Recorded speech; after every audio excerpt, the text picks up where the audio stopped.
lo-fi girl music. You guys heard of lo-fi girl on YouTube? Lo-fi girl. Oh my God. There's this one where she's petting a cat, staring at fireworks, and we just like listen to that all the time. So I'll play that in the background while watching Sakuri just staring off into like some sunset or something.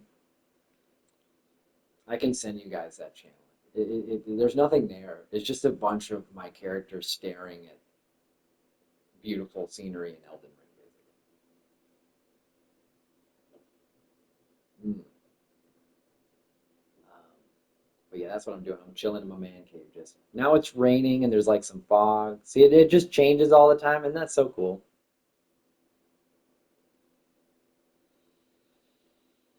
Mm. Anyway, yeah, you want to break free of this mimetic behavior. I think that it served a purpose. It served a very important evolutionary purpose. Like consciousness came into existence and it helped. I mean, by helped, I mean it helped humans to survive and thrive and take over the planet. But it didn't help people become uh, happy. Happiness isn't the goal, right?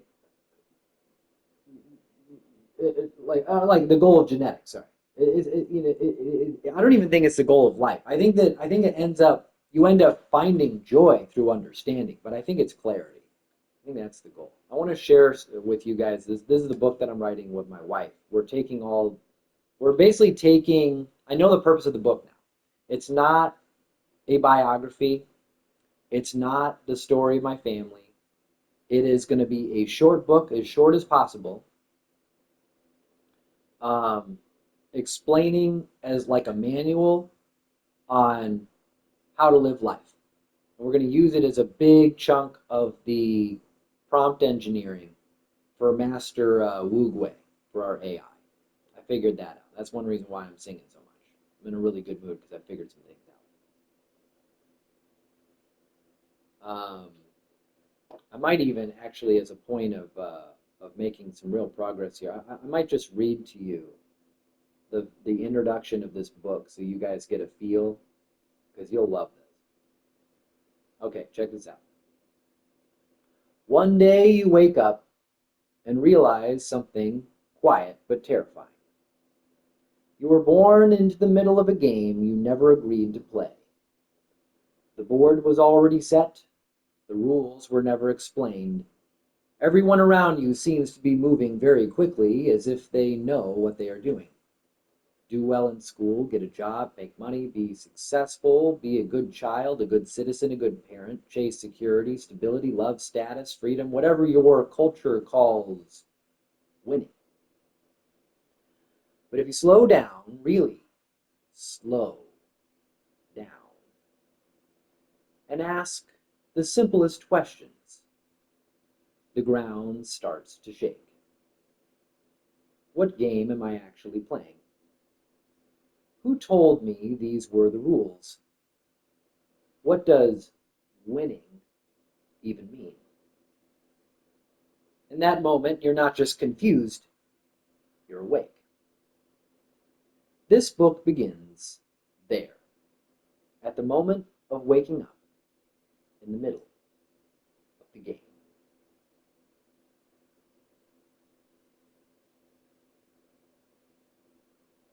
How's that for a cool intro to a book?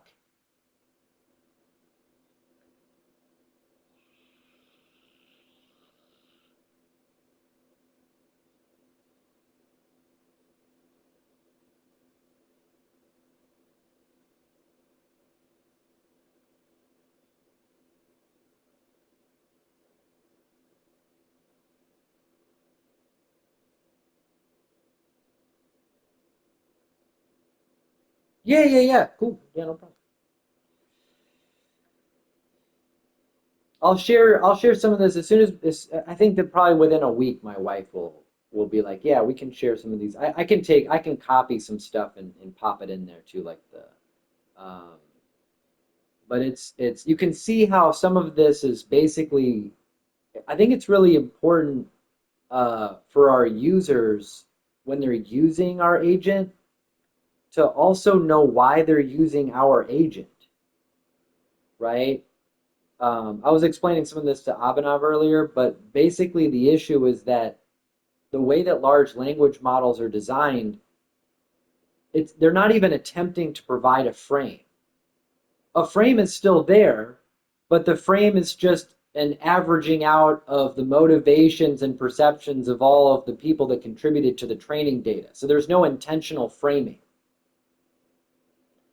So I'm quite confident that we're on the right track. And I don't say that very often. Like this is a very happy Joe you're looking at over here. I want you to see my face. This um all right, Jordan. So you're gonna be playing the role of a you should think of yourself as almost uh, uh, consulting is a really great way to think about yourself. This is what I taught my kids too. I was like, think like a consultant. You solve problems. That was early career for me, and it was instrumental in helping me become very successful very quickly. So you're the lead consultant whose task is to identify and support uh, uh, families that are going to be part of a trial program for Wequal app retooled to support families um, with the goal of building uh, shared clarity and understanding, shared purpose, shared meaning, really this fellowship concept, hoping that we can solve this problem of social media, which has largely so far done the opposite for families. And and so just practice kind of like getting in that headspace and kind of presenting like that, even though I'm sort of like almost putting words in your mouth, but it's sort of like a fake it till you make it. It'll just trust me. 3 months from now, it'll all make sense.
If they were trying to build an app that the goal was anxiety and depression, I think that they probably would have ended up with the same product.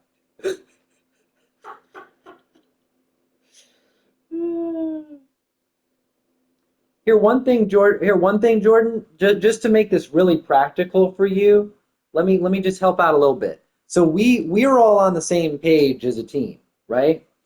What I would approach this like, what's the goal right now? I think that by the end of next week, I think that your goal for next week is for you and I to develop a deck using Google Slides. Have you used like Google Docs, Google Slides? Yeah, I think and you should most definitely be taking these recordings and using this stuff to synthesize with an AI and practice prompt engineering with this too, um, to come up with a slide deck that is maybe, 10 10 slides, maybe 20 if there's like you could have like another 10 slides that might have references, and that this deck is like basically and it should mostly just be bullet points. Bullet points with maybe some screenshots of the app too, of like that's why we did this. Here's some core functions, but like, what is the structure of a pitch deck to a group of families? Like we might have a meetup where we invite families that are interested in this, people that I know primarily, to kind of to come to like a group Zoom call where we like where I would just hand this over to you and say, all right, Jordan, take it away, and you would present this slide deck to this family sometime in like mid-January, right?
Yeah, let me go ahead and so let me go ahead and share with you a few things about what and boy, after every one of these calls, just make sure that you're always prioritizing putting the recording up for everybody.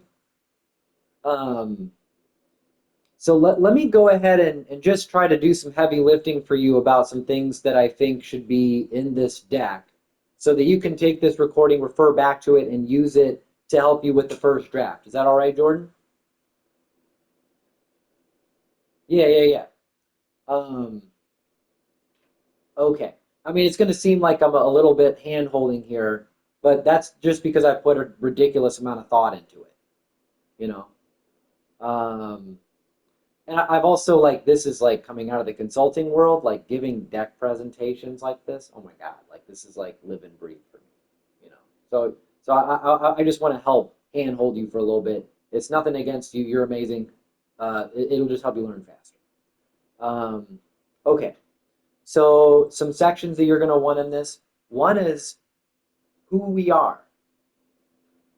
We're going to want like my family, this you and Boya, and then if Priyanka and Adi and Abhinav are interested in being in this too, and we can talk about that. That's more optional.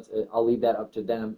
I don't want to like overwhelm people that are coming in. I think the most important thing would be if you're coming to this meeting, um, and then Boy has been CT or he's been with us for so long, and but most importantly to like I think that probably like best foot forward to talk about uh, to Sume and Isla and kind of like where they're coming from with this because frankly it just looks really good on paper. Like like there might be like a few things in there that just kind of highlight why we're people that they should be taken seriously. My wife's got a doctorate.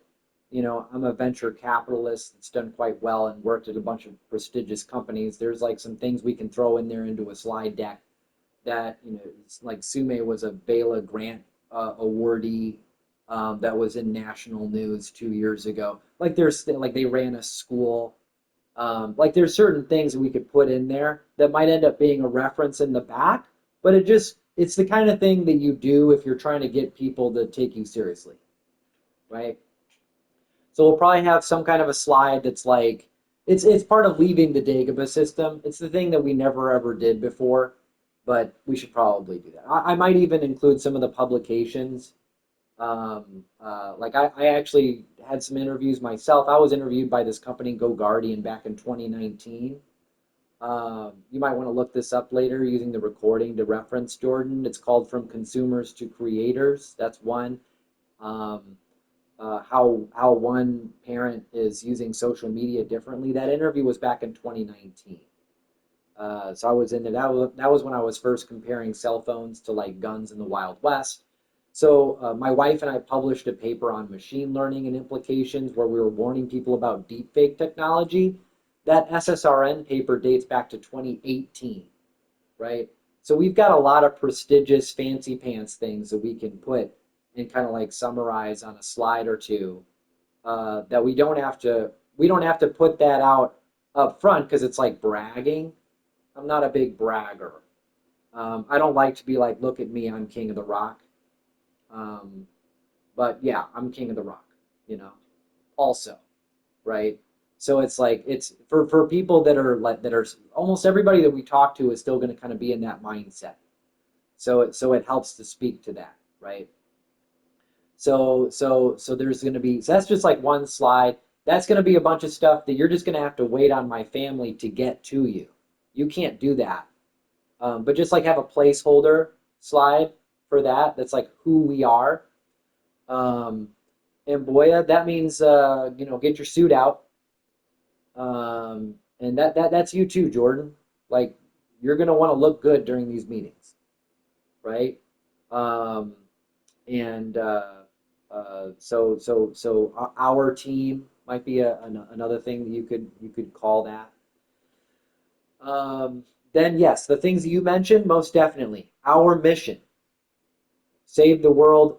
What that means, save the world, and I think articulating that is something that I want your help with the language for. But here's like the longer version of it. If we're going to save the world, it starts with families.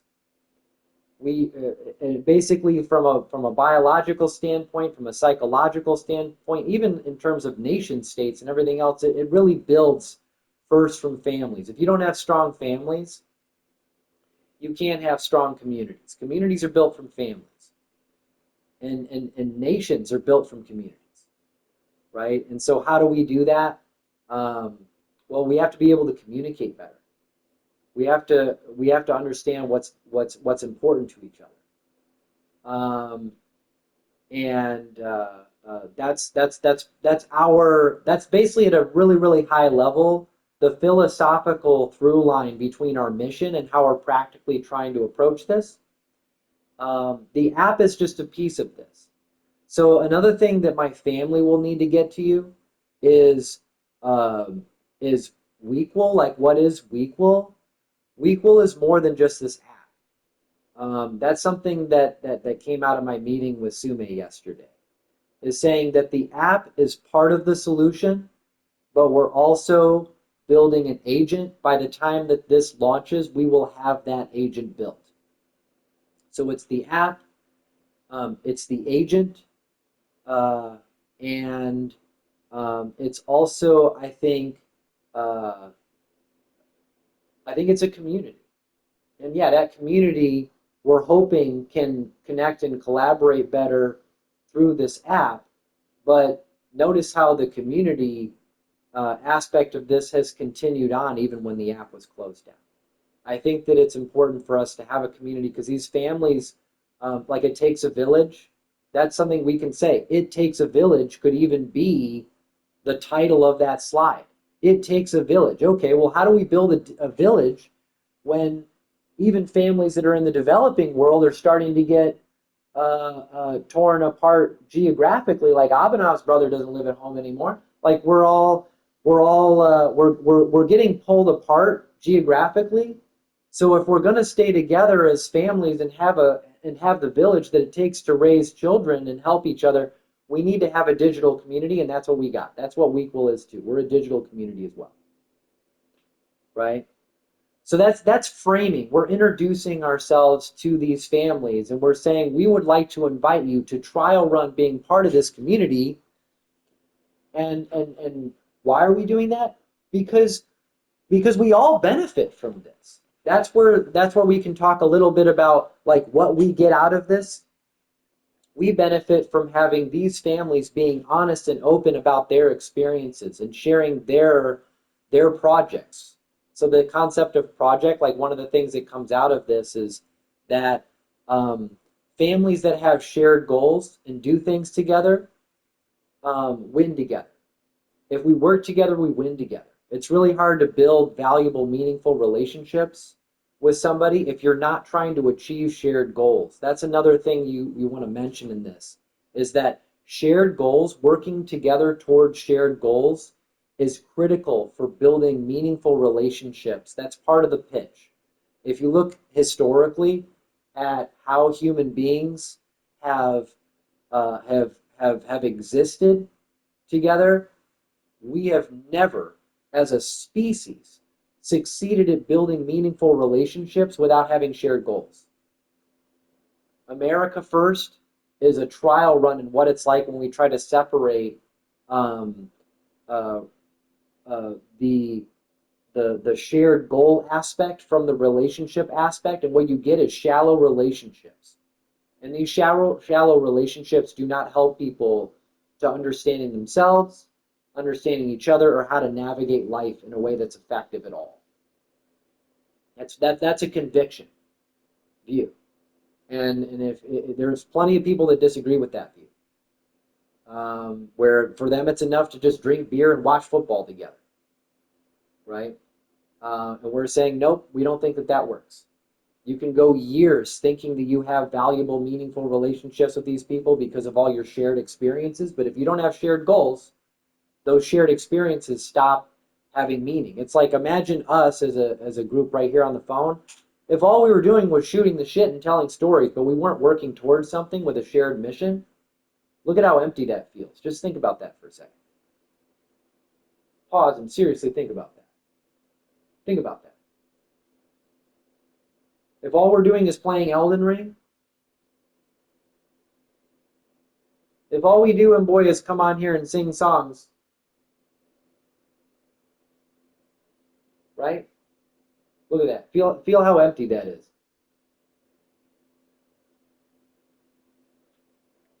Now, think about all the people that you know that claim to have good friends, but they don't have a shared meaningful goal with that friend. How prevalent is that? Give me a percentage. All of you, one at a time, from tallest to shortest.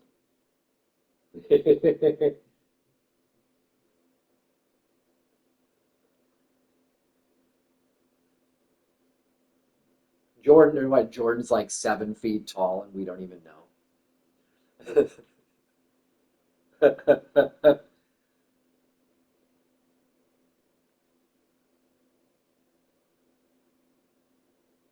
Mm, mm.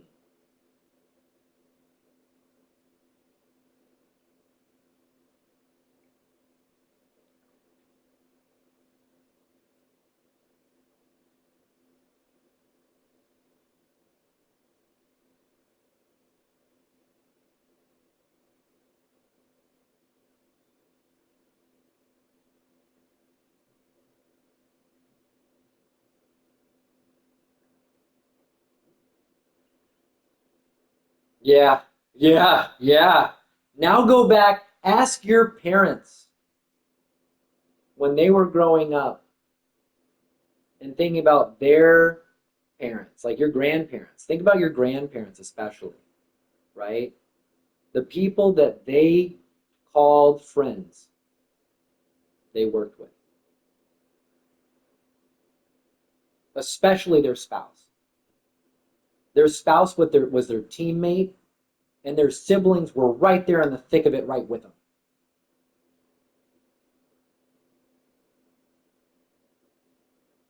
That's almost a guarantee because you don't have to go back as far in places that are less developed to see that being true.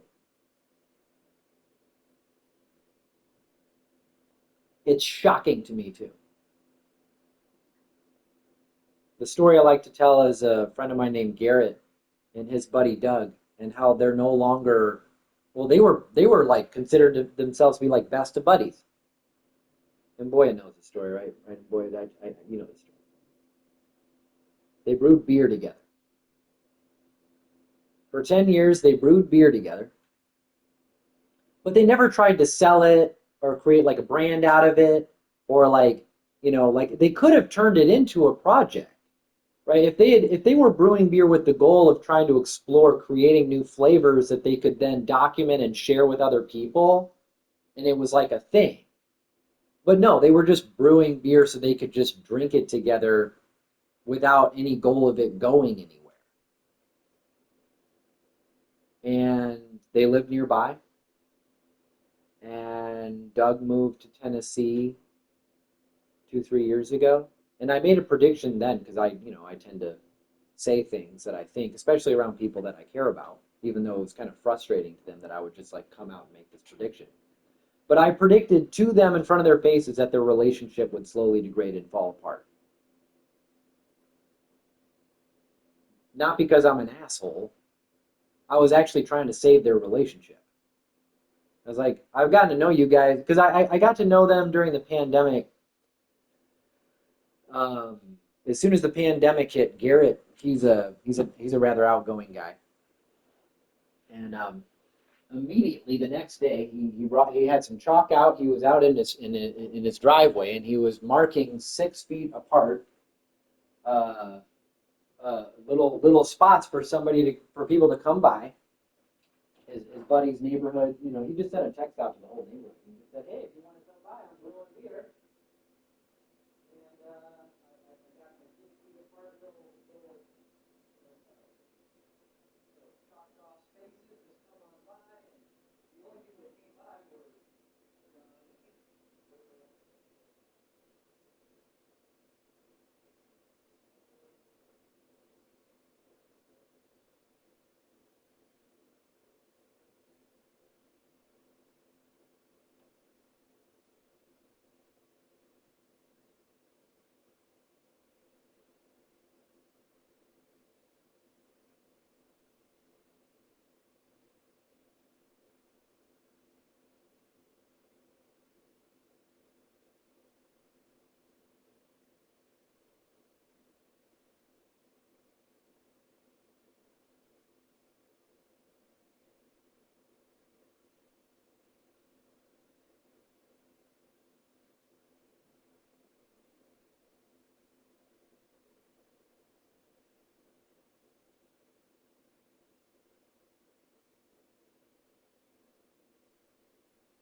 over to Garrett's Oktoberfest party, which is Garrett's big such a thing that he looks forward to every year. It's this Oktoberfest party.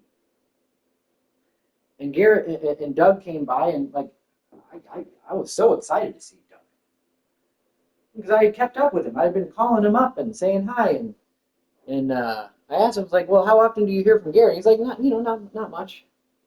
Because Garrett would reach out to him when he was brewing beer so that he could have like a drinking buddy.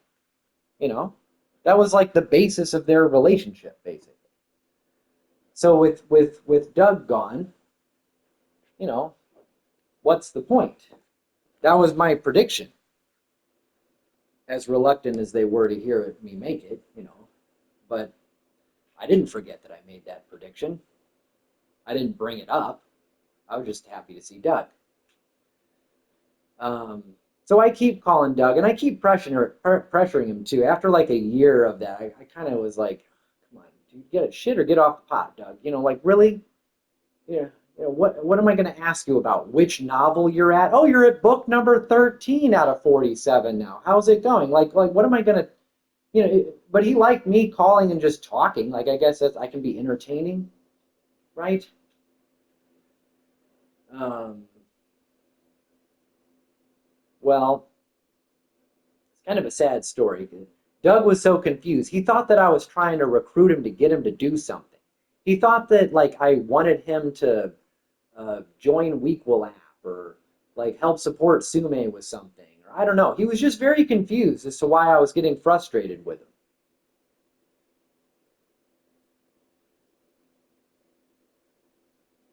And it was really just, wow, there's this highly intelligent, competent, responsible, capable man. And in this world with all these people that could use his gifts, he's going to squander them.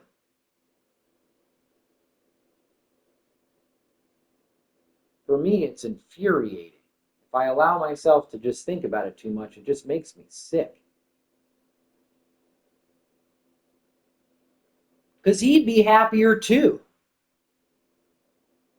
Think about all the people in this world. Like he's got stories he could tell. He could like I derive so much meaning and purpose and joy from talking to you guys all the time. Helping people. Not just you guys, everywhere I go. Just wearing this hat, like I make people smile just wandering around and just yeah, I know a bunch of people at the grocery store nearby. A lot of them are foreigners because it's not the kind of job you get if you have a lot of connections, right? It's the kind of thing that it's like the job that you can get if you can't get anything better, right? But I just, I don't think about it that way. I've recently learned that that's the way that a lot of people think about these people. But for me, I'm just smiling and just saying hello and, just, actually seeing them. Because it seems like now 90, 95, maybe 99% of the people that check out from this grocery store don't even look the people in the eye that are actually working there. I'm only just now becoming aware of this. Boy, it's like so weird. Like they're like not actually people.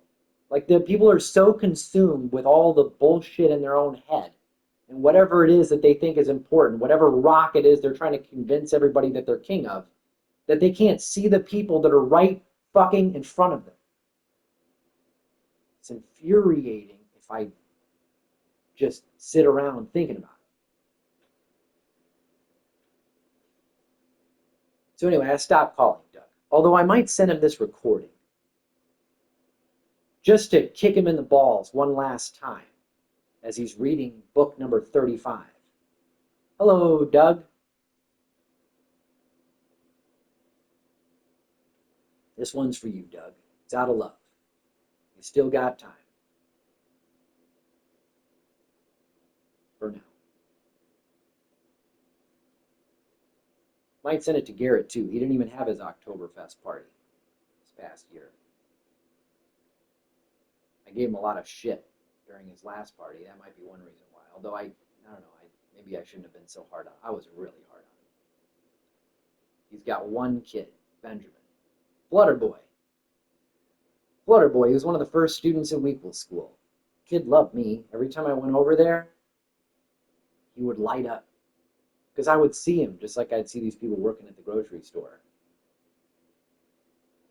and Garrett would ask me something about like my house or something. Like that was the most annoying thing. We get this new house and Garrett will be like, "How do you like the new house?" As though it changed something.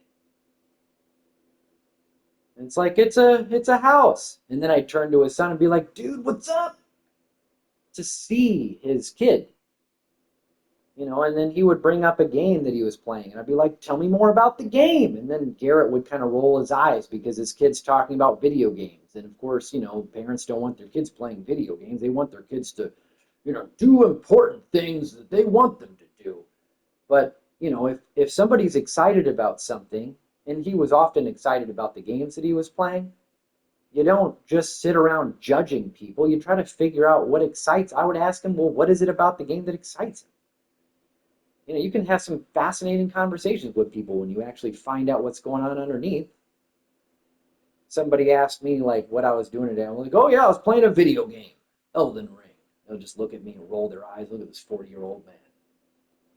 But if they actually ask me about it, I might tell them something about how I like to just sit and just look at this like lo-fi kind of vibe that it's got when you just sit there and like look into the distance at this three-dimensional piece of artwork that is the highest grossing project ever created. Video games have overtaken movies and TV shows as industries combined. And this game was the highest profit making project ever 2 years in a row, 2021, 2022, right? There's a reason why. I'm looking at it. It's like I could sit on just about any little mountaintop, little precipice here, there, all over this thing and look into the distance and go, holy shit, this is so beautiful. And that's what I would find when I would talk to Garrett's son about whatever he was into. That when I could peel back the layer and find out what it was that was driving him, it didn't matter what the surface level answer was. It's the why behind it. And now I see Benjamin walking 10 feet in front of his mother because he doesn't even want to be seen standing next to her. Because his parents were just constantly trying to manipulate him and get him to do shit that they thought was important. He turns 13. He's Jewish. He has a bar mitzvah. It's a big deal. He's supposed to become a man when he's 13. And the whole speech was just like a woke propaganda speech that his mom wrote. It was a bunch of stuff that you could hear coming out of like the left-wing party as though he's just like on some MSNBC progressive left-wing propaganda machine.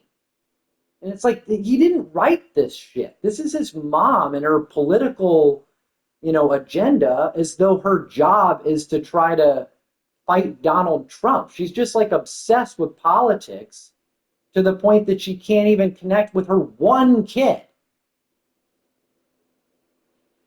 And I'm watching this play out in slow motion. So yeah, every time I go to your house, Garrett, I was talking to your kid because somebody's got to.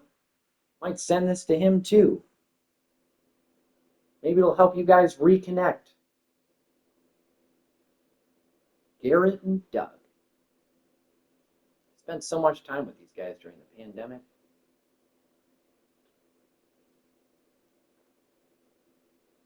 So yeah, Jordan. Meaningful relationships require shared goals. And they didn't have one with their son. Garrett and Doug didn't have one with each other. And a lot of married couples fall apart because they don't have shared goals either. They just segment everything. They just segregate everything. It's like segregation. Segregation's bad. It's bad for people based on colors, and it's bad for marriages based on money and kids and all these other things. You just like segregate everything, just separate everything. You got your profile for who you want the world, what rock you're on top of for your professional life. You convince everybody that you're king of the rock on LinkedIn for that.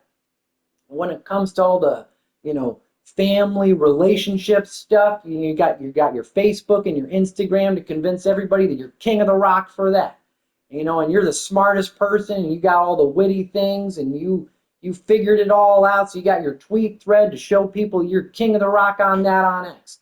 And you got and it's just this constant mimetic bullshit machine. And who gets left behind? The kids. And they're watching it. They're seeing it. And they're falling into it. Because it's everywhere. And that's what they're hardwired to do. Look at all the big people. What are they doing? What do they value? Screens, alcohol, looking good. Kids are happier than the adults. Guess what? Kids don't give a shit about any of that stuff. That's not a coincidence.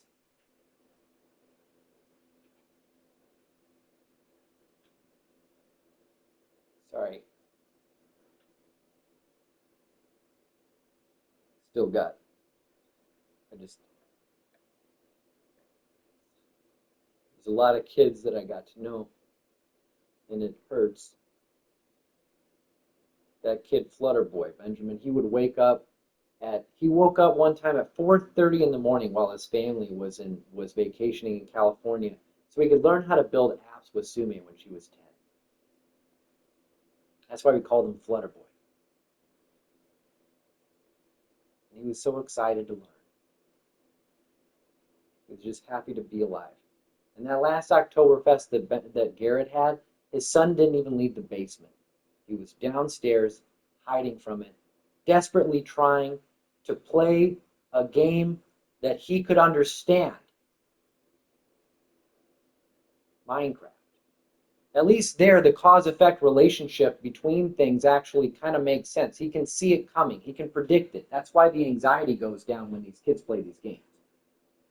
Because when they play the game of life, it doesn't seem to matter what they do. Something happens they don't expect that causes them to feel miserable, and they don't understand.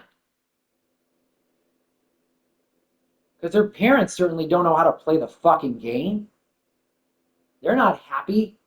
Their marriages are falling apart. They're miserable. Or they're not, because they've got some bullshit narrative in their head that if I just read enough fantasy novels, I can wait out the clock.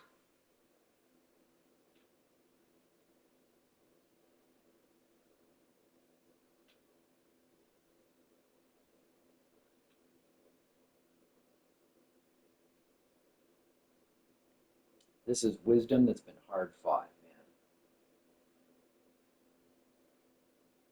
And I went around telling people that I work for my daughter, and I still do.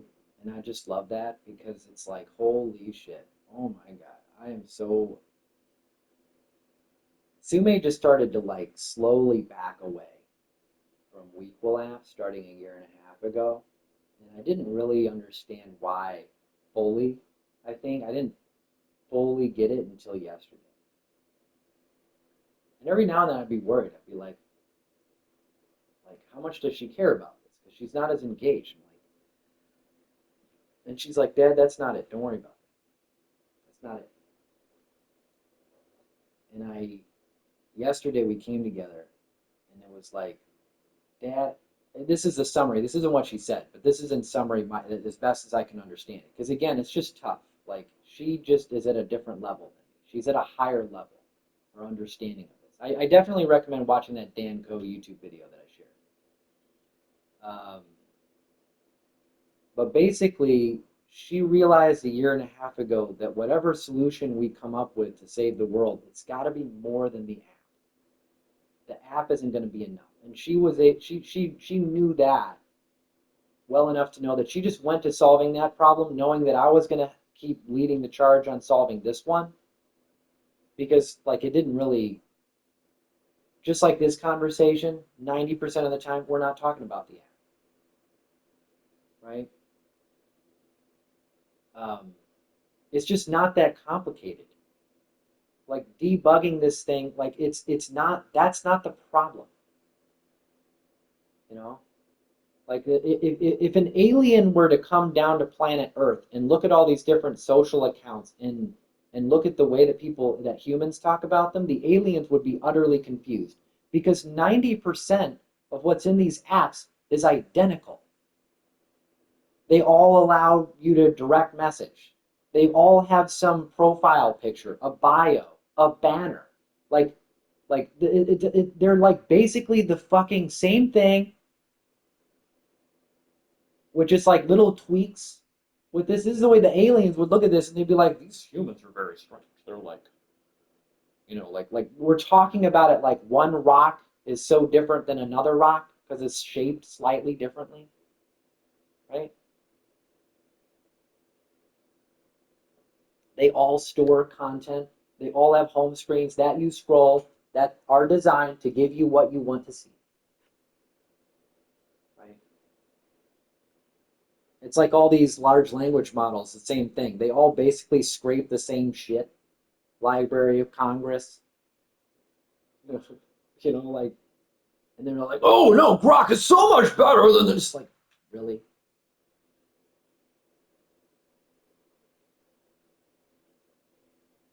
It's not about that. I mean, we want to, yeah.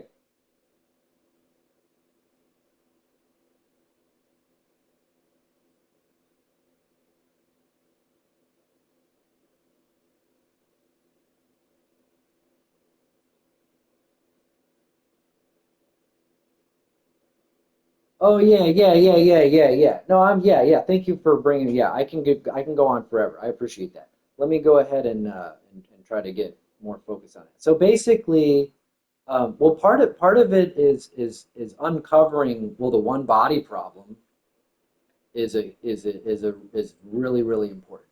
Like so so part of what Sume perceives that we have a hard time perceiving, probably me better than you guys, but it's like really really tough. Is it relates to this one body problem? So conceptually, you, me, everybody, we have to live in this 16 bit per second reality. Okay, that's all consciousness is. But it's such a tiny fragment of the brain power that's going on in your head.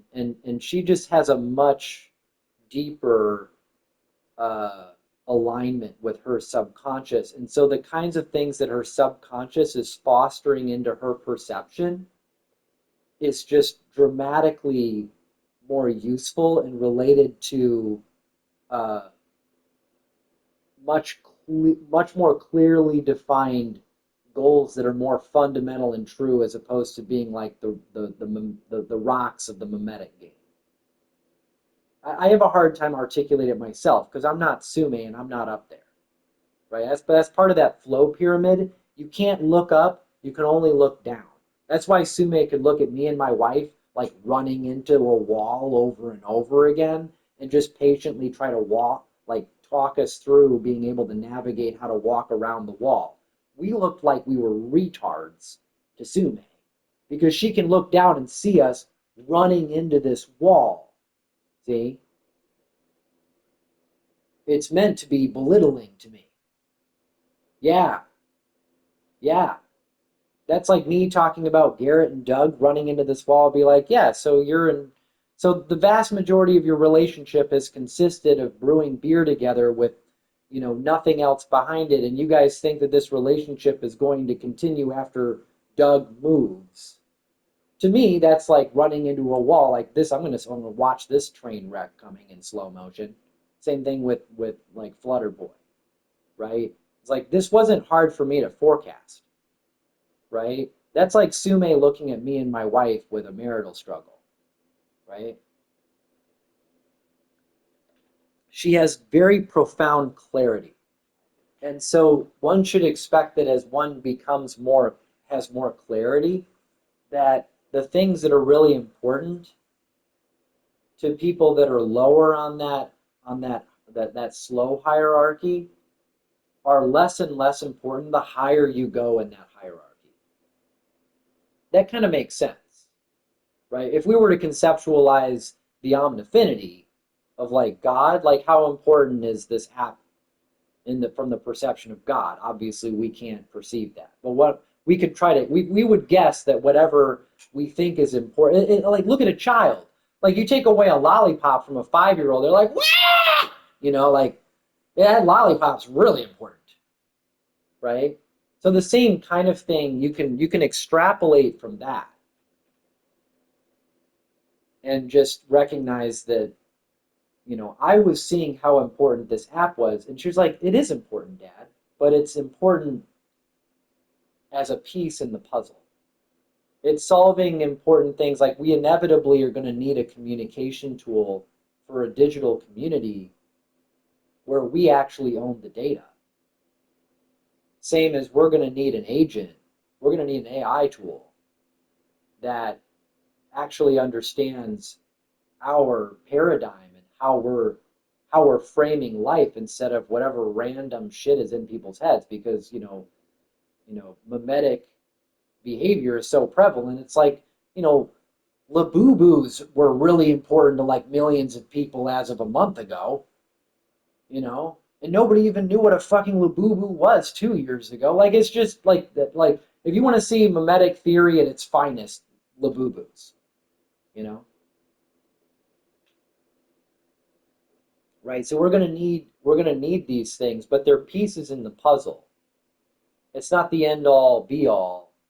And I was placing a lot of emphasis on the app because for me, this is kind of how, for me, I see it. I see more clearly why the app is so important. And Sume sees that too, but she just sees so much more than I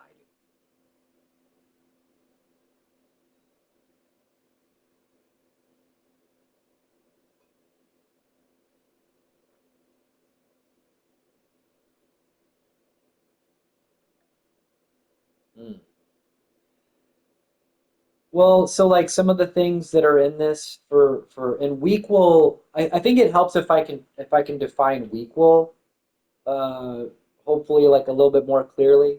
So Weequal fundamentally started out as a marriage blog, East-West Equilibrium. You guys know that. It was like a way for me to avoid finding compromise with my wife. And Boya knows I don't like that word.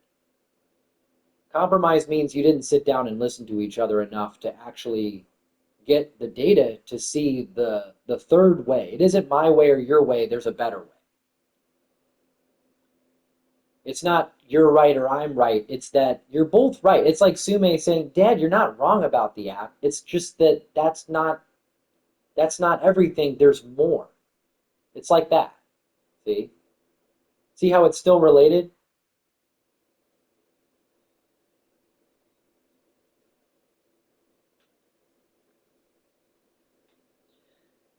Yeah, yeah, yeah, yeah. Well, part of it, so I can keep going. All right, so here's another piece of it. She's like, um, in order for so I have two children, and Isla is the opposite of Sume temperamentally, according to the Myers-Briggs. Okay, Isla is somebody that I've been working all year to better understand. That's been my priority. I think I've told you guys that I made Isla my guru, right? I've been a lot of my behaviors, like why am I sitting here looking at Sakuri and Elden Ring? I've got a man cave with stuffies in it. I'm wearing a pillow on my head. Like I'm doing things that I've never acted like this before, right? Right, Mboya? What was I doing? I was in front of a computer writing. I wrote 10, 20 pages a day. I was on Zoom calls with people around the world, whoever was joining the platform, meeting this, that, and the other. I was just like, I was so conscious dominant. I wasn't aware, I wasn't even trying to build subconscious alignment because I wasn't aware of that as a model for framing existence. And I was missing Isla because Isla's subconscious dominant. And so Isla and I just weren't anywhere close to being what we could be, but I wasn't even aware of that. Sume was. I am. Uh, I like routinely will break down in tears, just being grateful for having Sume as a leader for me to serve. Right. And Sume, when she engages with Isla, like you see some of this in this podcast, but the nature of their relationship together, she has been co-raising Isla. Um, and she's guiding Isla. She was realizing that Isla is the most important thing that she should be focusing on because Isla,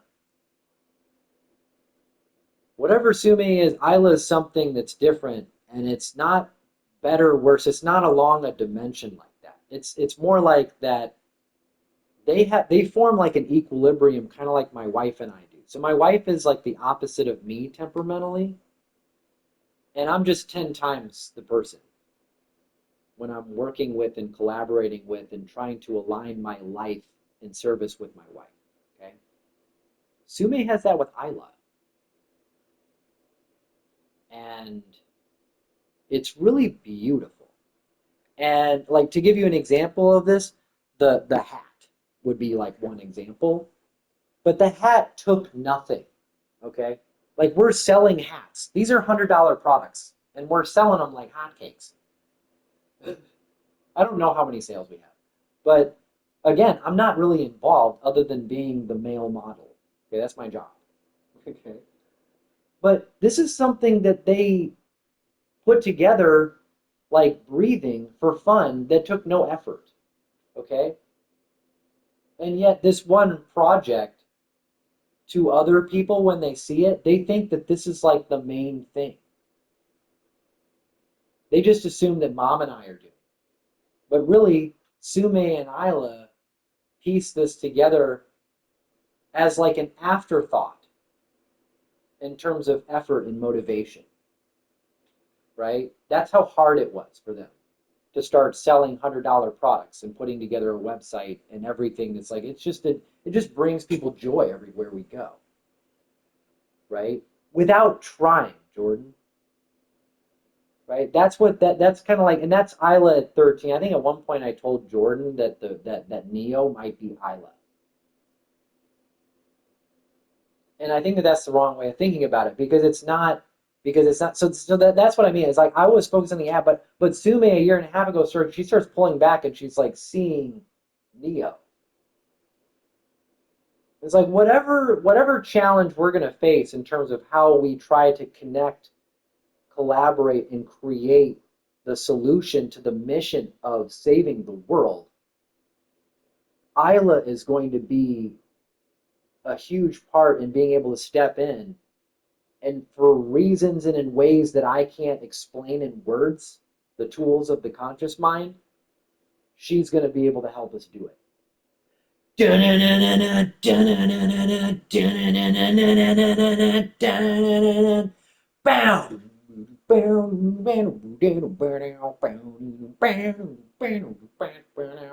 You know, like I'm like, holy shit. And we just get little tastes of that in this podcast that they don't have to they don't cut anything out.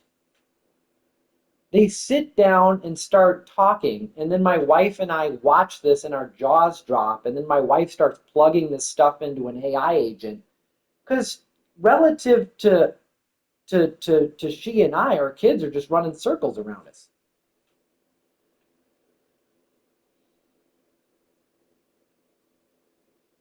So